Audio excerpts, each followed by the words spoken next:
capítulo 1. Evangelio según San Juan, el capítulo 1.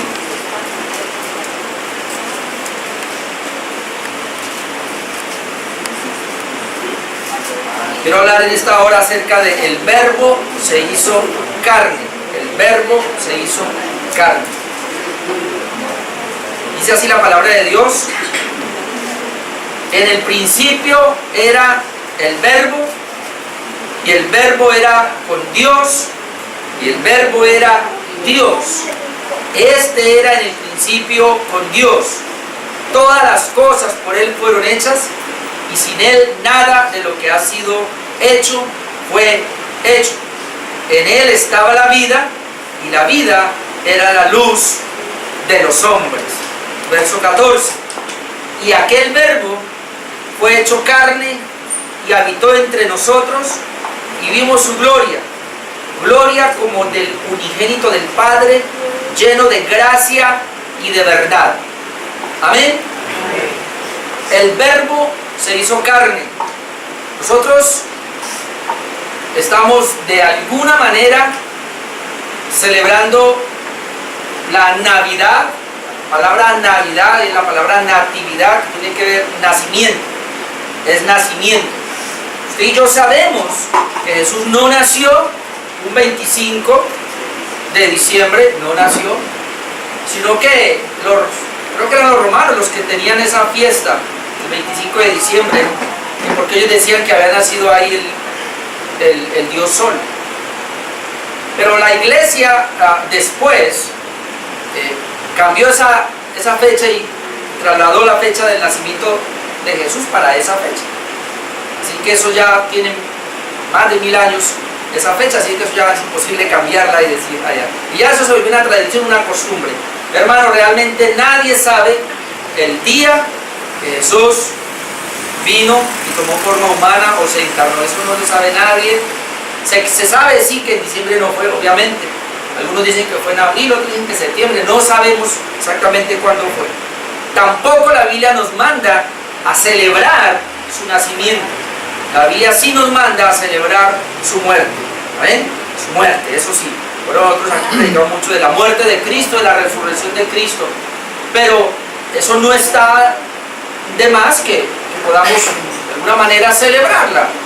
Y obviamente nosotros la celebramos, porque cada vez que hablamos de la muerte de Cristo tenemos que hablar de que Él nació, de que Él se hizo humano, de que Él vino a esta tierra. Entonces siempre estamos de alguna manera recordando que el Verbo se hizo carne. Amén. Entonces yo quise traer este tema ahora para hablar unas cositas, ya que estamos en tiempo de Navidad, y obviamente nosotros los cristianos no vamos a celebrarlo como el mundo lo celebra. Y ojalá, verdad, que usted no el 24 ni el 25, en cualquier momento usted, ahora mismo: Señor, gracias por haber venido, como lo vamos a hacer al final. Amén. Una oración: gracias, Señor, por haber venido. No sabemos cuándo, pero lo importante es que Él vino, que Él nació. Amén. Eso es lo importante. Entonces yo quiero hablar acerca del Verbo se hizo carne. Y comenzando aquí en Juan 1, dice: en el principio era el Verbo. Algo que hay que resaltar acá, la palabra principio. En el principio, ¿dónde aparece esa misma palabra? Obviamente Juan en sus cartas vuelve y la reitera, pero esta palabra Juan la toma de Génesis 1:1, donde también dice: en el principio creó Dios los cielos y la tierra. Ahora, ¿por qué aparece esta expresión en el principio y son la misma palabra usada por Juan que usó Moisés? Porque cuando Moisés escribe el Génesis, obviamente dado por inspiración divina, y él pone: en el principio creó Dios los cielos y la tierra, está hablando de la primera creación de Dios. Dios creó los cielos, Dios creó la tierra, pero luego la tierra fue oscurecida y había tinieblas. Y luego en Génesis 1 comienza a hablar de cómo fue hecha por la palabra de Dios. En el principio era el Verbo. La palabra verbo ahí es logos, que él traduce palabra. En el principio era la palabra, en el principio era el logos, era la palabra. Las versiones aquí, como Reina Valera ha traducido el Verbo, porque porque verbo es la palabra en acción, la palabra activa, ¿verdad? Puede ser cuando Jesús dijo, el Señor con su palabra hizo los cielos y la tierra. Entonces lo que quiero resaltar acá es que aquí hay dos creaciones. En Génesis 1, en el principio creó Dios los cielos y la tierra, se habla de la creación natural y ahí donde entra el hombre también. Pero acá va a comenzar a hablar de que en el principio nos va a hablar ahora de la nueva creación de Dios. ¿Sabe cuál es la nueva creación de Dios? La iglesia. Entonces, en el principio creó Dios los cielos y la tierra, la creación natural, cielos y la tierra, ahí estamos incluidos nosotros los seres humanos todos. Pero ahora, cuando Juan vuelve a tocar en el principio, es para llevarnos a que comprendamos que hay una nueva creación y se llama la iglesia. Tú eres la nueva creación de Dios. Amén. Y otra vez por el verbo, como es lo que vamos a ver ahora. Entonces ya dije, la palabra verbo es la misma palabra logos, se refiere a Jesús. Jesús es el mensaje total de Dios. Es todo lo que Dios quiere comunicarle al hombre. Sí. Por eso decimos Jesús es la palabra encarnada. Y está bien decir eso. Vamos a tratar de ver, porque al decir en el principio era el verbo es palabra, pero es la palabra hablada, la palabra activa, por eso se llama verbo. La palabra en acción se llama verbo, la palabra que crea. Solamente puede salir de la boca de Dios. Entonces, es en ese sentido que podemos decir acá que todo lo que Dios quiso que el hombre lo supiera, lo sabe en Cristo Jesús. Y eso es impresionante. Por eso Jesús toma una relevancia para nosotros muy profunda, hermano. ¿Usted quiere saber algo de Dios? Está en el verbo. ¿Usted quiere saber quién es Dios? Está en el verbo. Y eso es lo que vamos a tratar de ver. Bien, yo voy a tratar de estos textos que leímos en esta mañana, de traer 4 puntos de este tema, el verbo se hizo carne. Lo primero que quiero rescatar acá es la preexistencia de Jesús, del verbo, y aquí está en Juan 1:1 dice: en el principio era el verbo, y el verbo era con Dios, y el verbo era Dios. Este era en el principio con Dios. Entonces vamos a hablar brevemente de la preexistencia del verbo, para que el verbo se haga carne, para que el verbo se hiciera hombre. Note la expresión, cuando el verbo se hace carne, estamos diciendo es que Jesucristo, esa segunda persona de la deidad, tomó forma humana. Amén. A eso es que nos referimos, a que Dios, Jesucristo, siendo Dios, siendo eterno, tomó forma humana. Por eso Juan dice acá, en el principio, y cuando habla aquí del principio, se refiere a que no había absolutamente nada, pero antes de inclusive de esa existencia, era el verbo, era la palabra. O sea, era, quiere decir que ya existía, pero ahí dice, y el verbo era con Dios. Note, esa palabra ya existía, ese verbo que es Cristo, pero ese verbo, no me distraigan por favor, pero ese verbo era con Dios. Y aquí obviamente podemos ver que se refiere a Dios el Padre. Dios el Padre, el verbo era con Dios, o sea, la palabra con Dios quiere decir que estaba al lado de Dios. Y entonces aquí nos hace ver que hay una diferencia entre el verbo y el Padre, porque era con Dios. Pero ahora dice, y el verbo era Dios. Y el verbo era Dios. Ese versículo nos habla claramente. No podemos pretender como los grupos heréticos que se han levantado para decir que aquí dos cosas. Hay quienes dicen no, y esos son los Jesús solos. ¿Se da cuenta? Y el verbo era Dios. Entonces, el verbo era Dios, quiere decir que Jesús es el mismo Dios, y ellos creen en un solo Dios. Eso es una herejía. Pero la otra herejía es, el verso antes dice, y el verbo era con Dios. Entonces ahí entran los testigos de Jehová. ¿Se da cuenta? El verbo era con Dios. O sea que Dios está por un lado y el verbo está por otro lado. Así que el verbo, que es Jesús, y Dios no son lo mismo, porque dice que ahí estaba con Dios, y por eso los testigos creen que Dios es uno y que Jesús es una criatura de Dios que estaba con Dios allá. Pero cuando nosotros tomamos todo, mire cómo suena. En el principio era el verbo, o sea, el verbo Dios, Jesucristo siempre ha existido, el verbo siempre ha existido, es lo que está diciendo. Y ese verbo que siempre ha existido era con Dios. Entonces ahí nos está hablando de que es distinto al Padre, obviamente. Pero cuando luego dice, y el verbo era Dios, entonces ahora lo que nos está diciendo es que ese verbo es el mismo Dios.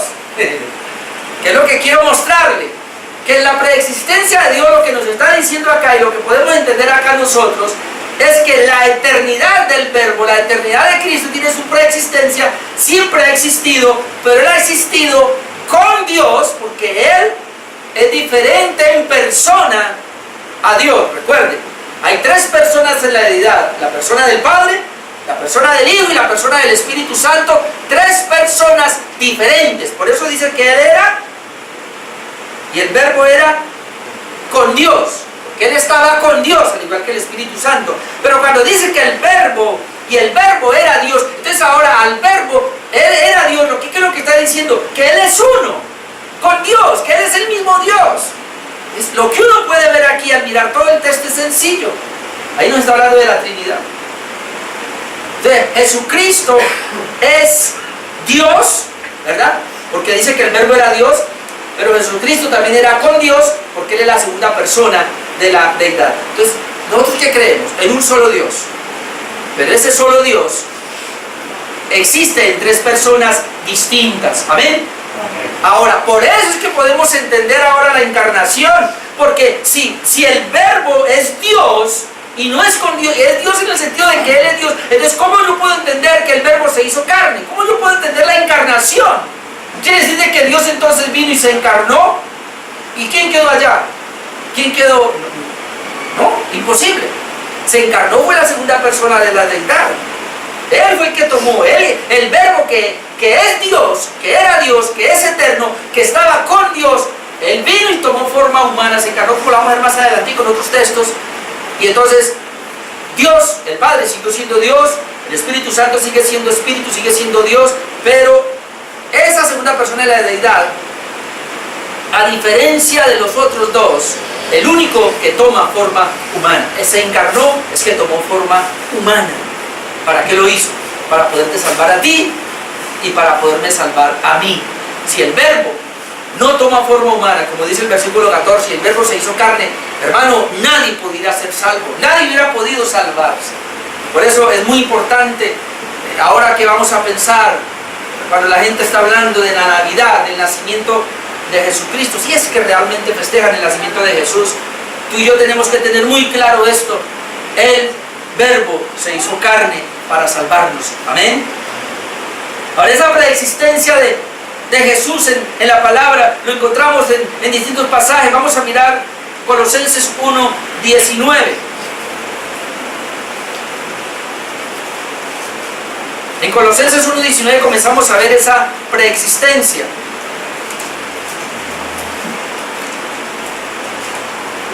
Yo llego porque yo estoy muy lento con esta Biblia. Colosenses 1:19. Por cuanto agradó al Padre que en Él habitase toda plenitud. Cuando estamos hablando acá de que en el principio era el verbo y ya definimos quién era, esa es la razón por la cual ahora nosotros podemos comenzar a ver que en Cristo está toda la plenitud de Dios. Por cuanto agradó al Padre, dice, agradó al Padre que en Él, Él es Cristo, habitase toda plenitud. Ahora pasemos al 2:9, Colosenses 2:9, y dice: porque en Él habita corporalmente toda la plenitud de la deidad. ¿Qué dice? En Cristo habita corporalmente toda la plenitud de la deidad. Usted después va a buscar Juan 14, 9 al 10, pero es la razón por la cual Jesús dice: yo y el Padre uno somos. El Padre en mí y yo en el Padre, porque el Padre y yo uno somos. El que me ha visto a mí, ha visto al Padre. Dice Jesús, le dice a Felipe: Felipe, el que me ha visto a mí, porque Felipe le dice: muéstranos al Padre. En Juan 14, después lo busca 9 al 10. Pero Felipe le dice: muéstranos al Padre. Jesús le dice: Felipe, tanto ¿cuánto tiempo hace que estoy con vosotros y no me habéis visto? El que me ha visto a mí, ha visto al Padre. O sea que la encarnación de Jesús, el Verbo se hizo carne, el propósito era mostrarnos al Padre. Por eso podemos leer en Colosenses 2:9, porque en Él habita corporalmente toda la plenitud de la deidad. En Cristo, hermanos, habita toda la plenitud de la deidad. Ahora miremos el versículo 10, por eso dice, y vosotros estáis completos en Él, que es la cabeza de todo principado y potestad. Nosotros, la iglesia, está completa en Cristo Jesús, hermano. Cuando yo pienso esto, no sé, pero le digo, Señor, esto es impresionante. Porque el Dios eterno no solamente vino a salvarnos a nosotros, sino que en esa persona está la plenitud total. Yo no puedo explicarle eso, cómo es. Pero es que Dios es uno solo. Y cuando Jesucristo estaba en la tierra, estaba la plenitud de la deidad en Él. Pero Él es en tres personas. Porque la Biblia lo presenta así: Padre, Hijo y Espíritu Santo. Pero esa segunda persona viene y toma forma humana, que es lo que Juan nos está tratando de mostrar acá. Volviendo a Juan capítulo 1, vimos por lo menos esa primera parte de su preexistencia. Siempre ha existido, lo que queremos decir, y es lo que Juan nos quería mostrar en el versículo 1 y 2. Pero algo más nos muestra Juan acá: del Verbo se hizo carne y ahora es su obra creadora. Ya dije, pero vamos a enfatizarlo otra vez. El Verbo, tengo que decirlo otra vez, no es criatura, el Verbo es creador.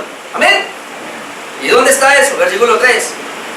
Va a conectarlo todo. En el principio era el Verbo era con Dios y el Verbo era Dios, ya lo explicamos. Este era en el principio con Dios. Ahora note que está hablando del Verbo.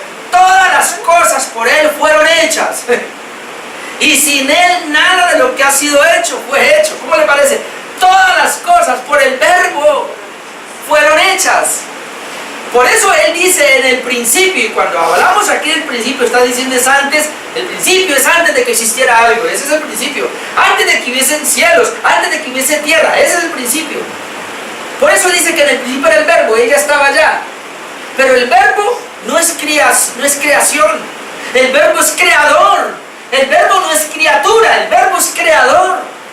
Por eso dice el verso 3, todas las cosas por Él fueron hechas. Hermano, nuestro Señor Jesucristo hizo todo lo que podemos ver. Todas las cosas por Cristo fueron hechas, y sin Él nada de lo que ha sido hecho fue hecho. Los griegos usaron la palabra paralogos para referirse a la mente, a la razón o a la sabiduría de una persona. Pero ahora Juan utiliza este concepto griego para comunicar el hecho de que Jesús, la segunda persona de la Trinidad, es la autoexpresión de Dios al mundo. Esa palabra por la cual Dios creó al mundo es una persona, la segunda persona de la deidad. Miremos un salmo, Salmo 33, 6. Salmo 33, 6. Usted va a ver la expresión de Dios aquí.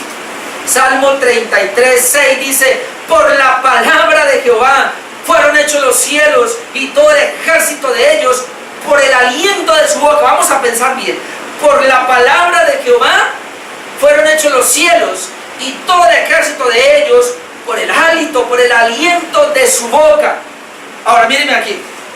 Interesante, pero cuando el Señor dice: y todo estaba en tinieblas, y Dios dijo sea la luz, y fue la luz. Cuando Dios dijo, esa es la palabra, esa palabra que el Señor pronunciaba, ese era el Verbo, y ese Verbo cuando Dios lo pronuncia, ese Verbo es el que crea todas las cosas. Por eso esa enseñanza errónea que hoy día en muchos púlpitos evangélicos, de que tú tienes un milagro en tu boca, hay libros así, ¿no?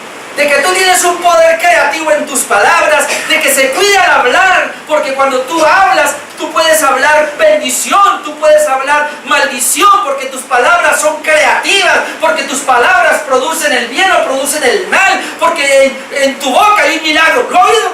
Eso es errado, eso es equivocado. Porque en las únicas palabras que hay un milagro y las únicas palabras creadoras, creativas, son las palabras de Dios el Padre, porque las palabras de Dios el Padre son el verbo. Cuando el Dios hablaba el verbo, y ese verbo era el que creaba, y ese verbo era el que hacía las cosas, hacía los milagros, hacía todo. Tú no, ni yo tampoco. No hay un hombre en la tierra que tenga las palabras del verbo en su boca. No lo hay. Para que diga que puede igualarse a Dios. No. El único poder es el que está en la bendita palabra. Hermano, esas mismas palabras tienen poder no porque yo las diga, sino porque ya fueron dichas por Dios y están aquí. Y el Espíritu Santo toma esas palabras y cuando Él las aplica en el corazón de las personas se produce milagro, pero no por el que las dijo, el predicador, sino por el que las dijo cuando inspiró esta bendita palabra de Dios. Amén. Hay que tener cuidado. Entonces dice el Salmo 30, y estamos mirando 33:6, que dice que por la palabra de Jehová fueron hechos los cielos. Cuando dice que por la palabra de Jehová fueron hechos los cielos, ¿a quién te imaginas ahí? ¿Cuál es la palabra de Jehová? El verbo. ¿Y quién es el verbo? Jesucristo. Por eso, volviendo a Juan, dice que todas las cosas por Él fueron hechas y sin Él nada de lo que ha sido hecho fue hecho. Y esto es impresionante porque entonces cuando va uno a Hebreo, vamos a mirar Hebreos 11:2. En Hebreos 11:2, mire lo que leemos. Porque por ella, Hebreos 11:3. Dice, por la fe entendemos haber sido constituido un universo. ¿Por qué?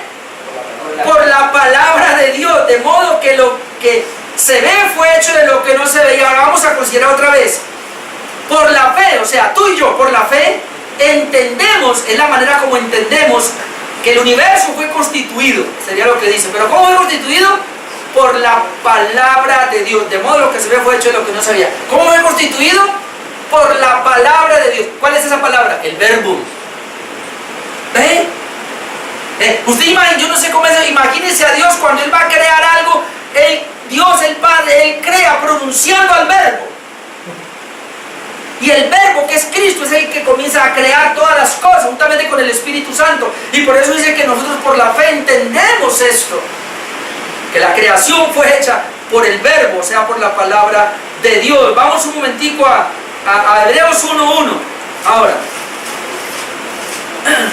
en Hebreos 1:1 dice, Dios habiendo hablado, y otra vez ahí está la palabra, hablado, muchas veces y de muchas maneras en otro tiempo a los padres por los profetas, en estos posteriores días nos ha hablado por el Hijo, el verbo. O sea, el verbo es el Hijo, a quien constituyó heredero de todas las cosas y por quien así mismo hizo un universo. ¿Por quién hizo el universo Dios? Por el Hijo. ¿Sí ven cómo se une todo esto? Entonces, aquí ya más claro nos dice, aquí dice el autor de Hebreos, que por quien así mismo hizo el universo, o sea, que Dios hizo el universo por el Hijo. Juan dice que sin Él nada de lo que ha sido hecho fue hecho. Hebreo nos dice que fue por la palabra de Dios. El salmista nos dice que fue por la palabra de Dios. Entonces cuando uno une todo esto se da cuenta, hermanos, que Jesucristo es creador de todo lo que hay. Entonces llevamos dos cosas: su preexistencia, su obra creadora del verbo. Allá vaya pensando quién es Cristo entonces. ¿Y por qué tenía que venir a morir en una cruz? ¿Por qué tenía que encarnarse? ¿Por qué le va a mostrar la encarnación?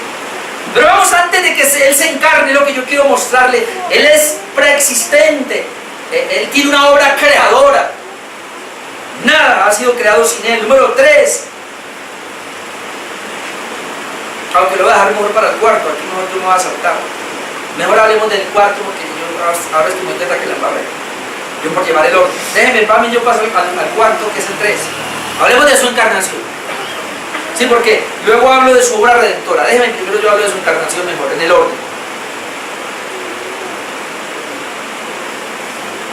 Él es preexistente, Él es creador, pero ahora ese ser que es preexistente, que es eterno, cuando hablamos de preexistente, es que siempre ha existido, amén. O existió antes de la existencia. Porque Él es eterno, Él no tiene principio ni fin. Preexistente, antes de que existiera algo, Él ya existe. Eso no le cabe en la mente, ¿verdad? A mí tampoco. ¿Cómo antes de que existiera algo el Señor ya existía? Pero esa es la preexistencia. Él es el creador de todo, no hay nada de que Él no haya hecho. Todo lo hizo Dios por medio de la palabra, que el verbo hecho carne. Ahora vamos al tercer punto, su encarnación. Juan 1:14.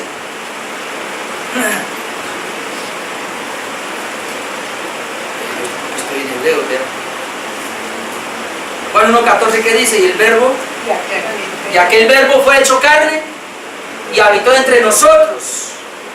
Y vimos su gloria, gloria como del unigénito del Padre, lleno de gracia y verdad. Mire, y aquel verbo, recuerden que de Juan 1 viene hablando del verbo. El verbo que era con Dios, el verbo que era Dios, el verbo creador de todo, que siempre ha existido. 14, ese verbo fue hecho carne. ¿Qué es hecho carne? Se hizo hombre, se hizo humano. Y este es el gran misterio que necesitamos comprender. No voy a hablar mucho de la encarnación, obviamente, pero este verbo fue hecho carne. ¿Y para qué? Para poder habitar entre nosotros. Y habitó entre nosotros. Bueno, hablamos de la natividad, Navidad, estamos hablando del nacimiento de Jesús. El nacimiento de Jesús en la humanidad. Pudiéramos decirlo de esta manera. La Navidad significa que el Dios, la segunda persona de la deidad, tomó forma humana. Eso es natividad, es un nacimiento. Que a Él se le dio un cuerpo, que a Él se le dio una carne. Entonces dice, ¿para qué? Para poder habitar entre nosotros. Bueno, no nosotros, pero ellos. Y Juan dice, porque Juan es el que escribe, él dice, y nosotros vimos su gloria. Gloria como del unigénito del Padre. Ahora Él va otra vez allá. Vimos la gloria, la misma gloria del Padre. Cuando lo veíamos a Él, es ver al Padre. ¿Y cómo era eso? Lleno de gracia y de verdad. Ahí nos habla entonces del verbo hecho carne. Ahora, ¿por qué el verbo se hizo carne? Muy sencillo. Porque Dios, creador de todo, pero el hombre rechazó al creador. Dios crea al hombre, pero el hombre, criatura, rechaza al creador. Y esto es lo más tremendo que yo he podido comprender. Dios crea al hombre, el hombre rechaza al creador, la criatura rechaza al creador. El creador pudo tomar la decisión, de hecho nos dio un ejemplo de que sí lo pudo hacer, y es en el diluvio. En el diluvio cogió y destruyó a todos los hombres y dejó solo una familia por gracia, a Noé, a sus 3 hijos, a la esposa de Noé y a las esposas de los hijos de Noé, 8 personas. Por la gracia Dios le plació y dijo, yo destruyo todo este mundo que he creado, aún la naturaleza, los animales y todo, con un diluvio. Separa una familia y con unos animales, obviamente porque no iba a volver a ser animales, no iba a volver a crear. Y separó entonces a estas parejas, 4 parejas, con los animales, y los metió de una manera milagrosa en un cajón de madera y los salvó. ¿Por qué hizo eso? Para demostrarnos que si en su plan estuviera destruir la humanidad, la hubiera destruido. Pero aún así la conservó, y esa humanidad que conserva se sigue rebelando contra el Creador. Y a pesar de eso, Dios dice, ahora, ¿cómo yo hago para que esa criatura mire al Creador? ¿Saben? La única manera es que el Creador ahora se vuelva criatura. Hermano, ¿hasta dónde va el amor de Dios? ¿Hasta dónde va la misericordia de Dios? Que Él mismo dice ahora, el Creador ahora de la criatura, ahora Él tiene que volverse criatura y estar en la criatura, con la criatura, y morir en una cruz por la criatura, para poder salvar a unos cuantos de esas criaturas. Esto es impresionante. Por eso, en Mateo 1:23, la gente celebra Navidad, pero no se celebra. Mateo 1:23 leemos: he aquí, una virgen concebirá y dará a luz un hijo, y llamará su nombre Emanuel, que traducido es Dios con nosotros. Dios con nosotros. Una virgen va a concebir, y tenía que ser virgen. Esta semana les mandé el enlace del pastor Miguel Núñez explicando por qué tenía que ser virgen. Que era la manera como él decía, para que el pecado fuese trasladado de alguna manera, tenía que ser un óvulo y un espermatozoide. Tenía que ser.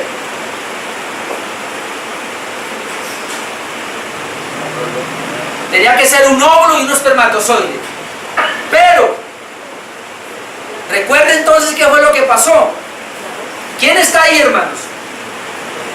La mujer aportando el óvulo, pero como no hay un hombre aportando el espermatozoide, el pastor Miguel Núñez nos explicaba esa parte, y es impresionante. Como no había un hombre que aportaba el espermatozoide, entonces ¿qué fue lo que pasó ahí? No podía haber pecado. Porque para que haya pecado, tenían que ser dos pecadores unión. María pecadora, obviamente. Nosotros no decimos que María era virgen, era santa. Virgen pudo ser. Aunque la traducción para virgen ahí es una jovencita. Eso es lo que significa. Una joven. Creamos que no, y sí, que no tuvo relaciones sexuales todavía con ninguno, y que era virgen antes del parto, lo podemos creer, y sí. Pero ella era una pecadora. Pero el Señor conservó, y no, por eso no permitió un espermatozoide humano, porque igual que iban a hacer era pecado. Para que Jesús naciera sin pecado tenía que ser así. Y Dios lo hizo de una manera milagrosa, y por eso aparece el verbo, y el verbo ahí se hace carne, es lo que estamos tratando de ver acá. Y por eso dice, y llamará su nombre Emanuel, que traducido es Dios con nosotros. ¿Usted se imagina eso? Yo no sé si usted ha pensado alguna vez en esa palabra de Emanuel. No le va a poner a su hijo Emanuel, por nada. Porque Emanuel significa Dios con nosotros. Yo, algún familiar tiene Emanuel y se lo quito de una. Emanuel significa Dios con nosotros. Solamente lo lleva Jesucristo. Amén. Es el único Emanuel, que es Dios con nosotros. Ahora vamos a mirar, ya no alcanzo a ir allá, pero sí quiero mostrarle por qué fue necesario esa encarnación de Cristo. El Verbo se hizo carne y habitó entre nosotros, y quiero que vayamos a Hebreos 10. En Hebreos 10, ahí yo le puedo decir, no todo, pero por lo menos está resumido lo que podemos pensar. Hebreos capítulo 10, vaya conmigo ahí por favor. Vale, desde el versículo 3. ¿Por qué el Verbo se hizo carne? Y aquel Verbo se hizo carne, ¿pero para qué? Hebreos capítulo 10, vale, desde el versículo 3 dice, pero, hablando de los sacrificios de animales, en estos sacrificios cada año se hace memoria de los pecados. Porque la sangre de los toros y de los machos cabríos no puede quitar los pecados. Por lo cual, como no puede quitar los pecados, imagínense, por lo cual, entrando en el mundo, dice, aquí está hablando de Jesús, entrando en el mundo, dice, sacrificio y ofrenda no quisiste, mas me preparaste cuerpo. ¿Lo ve? ¿Qué fue lo que hizo Dios? Le preparó cuerpo a Jesús, a la segunda persona de la deidad. Mas me preparaste cuerpo. Holocausto y expiaciones por el pecado no te agradaron. Entonces dije, he aquí que vengo, oh Dios, para hacer tu voluntad, como en el rollo del libro está escrito de mí. Lo que está diciendo acá, y nosotros aquí lo conocemos muy bien, se refiere al plan eterno de redención. ¿Qué es el plan eterno de redención? Que Jesús solamente vino a cumplir lo que ya estaba escrito. El Padre escribió lo que iba a hacer. Y cuando Jesús llega el momento de tomar la decisión de venir a encarnarse, entonces él dice, yo vengo, ¿por qué? Porque así está escrito en el rollo. Yo vengo a cumplir lo que está escrito en el rollo. Diciendo primero, sacrificio y ofrenda, y holocausto y expiaciones por el pecado no quisiste, ni te agradaron. las cuales cosas se ofrecen según la ley, y diciendo luego, he aquí que vengo, oh Dios, para hacer tu voluntad. No, te quita lo primero para establecer esto último. ¿Y qué es quitar lo primero? Hay que quitar los sacrificios de animales. Entonces, esos sacrificios de corderos que no quitan los pecados, hay que quitarlos. ¿Para qué? Para establecer el único sacrificio verdadero, que es del único Cordero de Dios que quita el pecado del mundo. O sea que cuando Jesús toma carne, se hace carne, es que la segunda persona de la deidad, que es Jesucristo, ¿cómo iba a morir si Él es Dios? Si Él es Espíritu. La única manera para Él morir, para poder ser un sacrificio que lleve a la muerte, derrame sangre para limpiar nuestros pecados, Él haciéndose hombre. Y por eso dice acá, Él vino, pero había que quitar los sacrificios, los primeros, versículo 10. En esa voluntad de quita lo primero para establecer esto último, somos santificados mediante la ofrenda del cuerpo de Jesucristo, hecho una vez y para siempre. Se da cuenta, hermanos, que cuando la Biblia y todas las cartas del Nuevo Testamento hablan un poquitico de la encarnación de Jesús, inmediatamente apunta al sacrificio de Jesús, porque, hermano, cuando usted piensa en el nacimiento de Jesús, no es para verlo como un niño ahí. Cuando tú piensas que el Verbo se hizo carne, automáticamente tú piensas que Él es el Cordero de Dios que va a morir en una cruz. Ese es el pensamiento. No es como los católicos, toda esta gente que hace novenas hoy día por ahí, ay, el niño ahí, y que la vaca, y que no sé qué, y que vamos a esperar. No. La Biblia, cuando habla de que el Verbo se hizo carne, de que me preparaste cuerpo, inmediatamente piensa, es para un sacrificio. Versículo 10, en esa voluntad somos todos santificados mediante la ofrenda del cuerpo. ¿Por qué ofrenda del cuerpo? ¿Por qué cuerpo? Porque me preparaste carne, porque el Verbo se encarnó, hecho una vez y para siempre. Y no me dice, y ciertamente todo sacerdote está día tras día ministrando y ofreciendo muchas veces los mismos sacrificios que nunca pueden quitar los pecados, pero Cristo, habiendo ofrecido una vez para siempre, ¿cuántos sacrificios? Uno solo, un solo sacrificio por los pecados, no hay más. Se ha sentado a la diestra de Dios, habla de resurrección, y de ahí en adelante esperando hasta que sus enemigos sean puestos por estrada de sus pies, porque con una sola ofrenda hizo perfectos para siempre a los santificados. ¿Qué tal? Con una sola ofrenda. Cuando tú crees para el perdón de los pecados, crees una sola vez, así como fue un solo sacrificio, una vez y para siempre. Amén. Tú eres salvo una vez y para siempre. Ya, si ya tiene la salvación, eso no lo quita nadie. Amén. Una vez y para siempre. No le puedo hablar de más textos acá, porque quiero pasar al otro, pero le voy a dar acá la razón del por qué el Verbo se hizo carne. Entonces era solamente para venir a salvar a los suyos, como usted lo sabe muy bien, puede leerlo en Juan 10, todo el capítulo 10, Efesios capítulo 2, donde dice que los dos pueblos hizo uno solo. No alcanzo a leer eso. Pero ahora podemos nosotros estar no solamente seguros de la salvación, sino seguros de que Él nos va a ayudar, que esta es otra parte que el creyente debe saber, de que el Verbo se hizo carne, no solamente para salvarnos, ahora hablo un poquito de esa obra redentora, sino también para ayudarnos en nuestras debilidades. Vamos a mirar un momentico Hebreos 4:14, ya que estamos en Hebreos. Hebreos 4:14, ¿qué es lo que nos toca ahora? Ella nos salvó, pero todavía nosotros estamos en una carne, todavía estamos con un hombre viejo en nosotros, que es la lucha que tenemos. Entonces es de la promesa que nos deja, y que gracias a que el Verbo se hizo carne, tú puedes contar con Él. Mira lo que dice Hebreos 4:14, por tanto, teniendo un gran sumo sacerdote que traspasó los cielos, Jesús, el Hijo de Dios, retengamos nuestra profesión o confesión, porque no tenemos un sumo sacerdote que no pueda compadecerse de nuestras debilidades, sino uno que fue tentado en todo, según nuestra semejanza, pero sin pecado. ¿Por qué Jesús nos puede ayudar en nuestras debilidades? Hermano, míreme, y esto usted tiene que impactarlo, y esto el pastor Miguel Núñez lo ha dicho muchas veces. Tiene que entender eso. Cuando Jesús se encarnó, cuando el Dios Todopoderoso toma forma humana, ese Verbo que se hizo carne, esa carne o ese cuerpo de Cristo, fue un cuerpo 100% como el tuyo y como el mío. Él no dejó ser Dios, porque Jesucristo, Cristo es el mismo Dios eternamente y para siempre. La segunda persona de la deidad siempre ha existido, creador. Él es Dios, 100% Dios. Cuando Él se encarna, dice Filipenses que deja su trono de gloria y Él toma forma humana, escuche, Él no dejó nada de Dios porque Él siguió siendo Dios, exactamente el Dios. A Cristo lo que hizo fue que Él se le añadió un cuerpo. Él tomó el cuerpo humano, igualito al tuyo, igualito al mío, con todas las debilidades tuyas y con todas las debilidades mías, con todas las tentaciones suyas y las tentaciones que yo recibo. La única diferencia es que no tenía pecado, es que no pecó, pero Él sufrió. Usted se cansa, Él se cansó.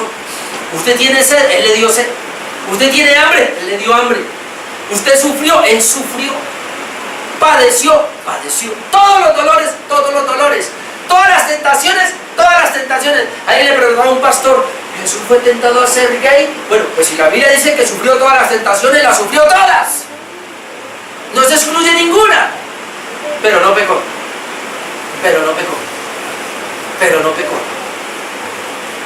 Por eso dice Hebreos que Él ahora puede ayudarnos en nuestras debilidades. Y dice Juan que intercede por nosotros, inclusive a favor de nosotros. Nos ayuda. ¿Sabe por qué Él es abogado de nosotros? Y nos entiende, y Él es nuestro gran sumo sacerdote. Intercede por nosotros porque Él puede, cuando usted sufre esa tentación o esa debilidad o esa fragilidad humana o ese dolor o lo que sea allí en su humanidad, Él te entiende porque Él padeció lo mismo. Es más, Él padeció más que tú y más que yo, porque Él murió y tú no has muerto todavía. Tú no sabes qué es morir, Él sí sabe qué es morir. Y Él murió en una cruz, y yo no creo que tú vayas a morir en una cruz. Obviamente que la muerte de Jesús siempre es distinta a todas las de nosotros, porque Jesús murió sacrificialmente. Tú y yo nunca moriremos sacrificialmente. ¿Qué es eso? Que Jesús murió como una ofrenda, como un sacrificio, muriendo por tus pecados y por mis pecados, por los pecados de la iglesia. Y para eso fue que se encarnó. Y eso me conecta entonces con el cuarto punto, y ya para ir terminando, se llama su obra redentora. Porque en Juan, vamos a volver a Juan, el Evangelio de San Juan, que es el que estábamos leyendo nosotros desde el comienzo, versículos 4 y 5, leemos lo siguiente. Ese mismo verbo que se hizo carne, lo va a leer en el principio del verbo. El verbo era con Dios, y el verbo era Dios. Este era en el principio con Dios. Todas las cosas por Él fueron hechas, y sin Él nada de lo que ha sido hecho fue hecho. Ahora, ese mismo verbo dice que en Él estaba la vida, y la vida era la luz de los hombres. La luz en las tinieblas resplandece, y las tinieblas no prevalecieron contra ella. Hermanos, en ese verbo estaba la vida. Obviamente, ¿por qué? Recuerden que Él es el creador de todo. Así que la creación depende del verbo. Así sea que no se sometan al verbo, la creación depende del verbo. La vida que tienen tus familiares inconversos, nuestros amigos, qué sé yo, inconversos, todo eso, es porque el verbo les dio la vida. Y dice que la vida era la luz de los hombres. ¿Cuál es el asunto acá? Que lo mismo que ellos ha sido en ese tiempo, así pasa hoy. Se lo voy a leer. Lo mismo de allá, lo mismo acá. ¿Y qué fue lo de allá? ¿Y qué es lo de acá? Versículo 9. Aquella luz verdadera que alumbra a todo hombre venía a este mundo. En el mundo estaba, y el mundo por Él fue hecho. O sea, Él vino al mundo que Él mismo hizo. El verbo vino a habitar el mundo que Él mismo creó, pero el mundo no le conoció. Qué tremendo, ¿no? El creador de la criatura vino a habitar con la criatura, pero la criatura no le conoció. Versículo 12. A lo suyo vino. ¿Y qué es lo suyo? Pues la creación. Y los suyos no le recibieron. ¿Usted se imagina? ¿Usted puede pensar? Vino a lo suyo. ¿Qué es lo suyo? La criatura, la creación, vino. Pero los suyos, los que Él creó, aquí no dice que no le conocieron, le dice que no le recibieron, o sea, le rechazaron. Y por eso luego dice, mas a todos los que le recibieron, porque hay unos que sí le recibieron, a los que creen en su nombre. ¿Quiénes son los que le recibieron? Los que creen en el nombre de Jesús. Dice que a ellos Dios le dio potestad de ser hechos hijos de Dios. ¿Pero por qué le recibieron? ¿Pero por qué creyeron? Porque el 13 dice, los cuales, o sea, gracias a que fueron engendrados, no de sangre, ni de voluntad de carne, ni de voluntad de varón, sino de Dios. ¿Por qué le creyeron? Porque fueron engendrados o fueron regenerados por Dios. Por eso le creyeron, por eso le recibieron. Hermano, ¿de qué sirve Navidad si la gente no recibe al creador de ellos mismos y que está establecido en su palabra de que ese creador se hizo criatura perfecta, humano, tomó forma humana? ¿Y para qué lo hizo? Para morir en una cruz y extender la salvación a ellos. Pero aún así, ellos le rechazaron. Así que hoy día la gente puede decir Navidad y puede celebrar, pero lo dice en Navidad con 5 tragos ya, borrachos, bailando, todo tipo de música, qué sé yo, una cantidad de cosas, en todos sus pecados abiertos. Pero no conocen lo que es la verdadera natividad. El verdadero nacimiento, hermano, es reconocer y poder ver en estos textos que acabamos de leer acá, de que ese verbo se hizo carne. Déjeme, yo termino con Juan 6:35. Juan 6:35, para mostrarle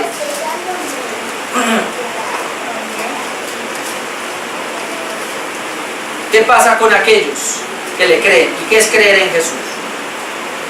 Juan 6:35. Jesús le dijo, yo soy el pan de vida. Porque recuerde que leíamos que Él era la vida, en Él estaba la vida, y Él era la luz de los hombres. Dice, yo soy el pan de vida, el que a mí viene nunca tendrá hambre, y el que en mí cree no tendrá sed jamás. Paso al 47, para leerle todo esto. Verso 47, de cierto digo, el que cree en mí tiene vida eterna. ¿A qué vida se refiere? A la vida eterna. Yo soy el pan de vida. ¿Por qué? ¿Pan de vida qué? ¿Material? No, pan de vida eterno. Vuestros padres comieron el maná en el desierto y murieron. Todo pan material lleva a la muerte. Este es el pan que descendió del cielo para que el que de él come no muera. Yo soy el pan vivo que descendió del cielo. Si alguno comiere de este panote, yo soy el pan vivo que descendió del cielo, encarnación, para que todo aquel que coma de este pan vivirá para siempre. Y el pan que yo daré es mi carne. ¿Cómo podía dar él su carne si no la hubiera tomado? Él se encarnó para tomar una carne, para poder él dar ahora esa carne, para poder dar la vida, la cual yo daré por la vida del mundo. Note que la carne de Jesús fue dada por la vida del mundo. Se encarnó para poder entregar esa vida. Él tomó una forma humana perfecta para poder entregar esa vida por nosotros seres humanos. En otras palabras, para poder tu carne ser salva y mi carne ser salva, mi vida ser salva, Él tuvo, el mismo Dios, creador, tuvo que hacerse criatura para poder morir por esta otra criatura corrupta y así salvarme. Hermano, yo le debo la vida a Jesús. Él no es todo para mí. Yo sin Él estaría perdido, condenado. La iglesia tiene que saltar de alegría, de gozo, de saber que el verbo se hizo carne. Los que más debemos festejar la natividad somos nosotros los creyentes, que tenemos la regeneración clara, que conocemos que el verbo se hizo carne para salvarme a mí. Que si Él no lo hubiera hecho, hermano, tú y yo no seríamos salvos. Déjeme, yo le sigo leyendo. Entonces, 52. Entonces los judíos contendían entre sí diciendo, ¿cómo puede este darnos a comer su carne? Ellos no entendieron. Jesús les dijo, de cierto os digo, si no coméis la carne del Hijo del Hombre y bebéis su sangre, no tenéis vida en vosotros. El que come mi carne y bebe mi sangre tiene vida eterna, y yo le resucitaré en el día postrero. Porque mi carne es verdadera comida y mi sangre es verdadera bebida. El que come mi carne y bebe mi sangre, en mí permanece y yo en él. Como me envió el Padre viviente y yo vivo por el Padre. Oh, esto es tremendo. Como me envió el Padre viviente y yo vivo por el Padre, así el que me come, Él también vivirá por mí. pan que descendió del cielo, no como vuestros padres comieron el maná y murieron. El que come de este pan vivirá eternamente. Hermano, lo que Jesús está diciendo, ya voy terminando, es esto. Él dice, mire, yo y el Padre uno somos, pero yo vengo a la tierra, tomo forma humana. ¿Para qué? El Padre, el Hijo no necesitaba la forma humana. Tú y yo eran los que necesitábamos que el Hijo tomara forma humana. ¿Vio?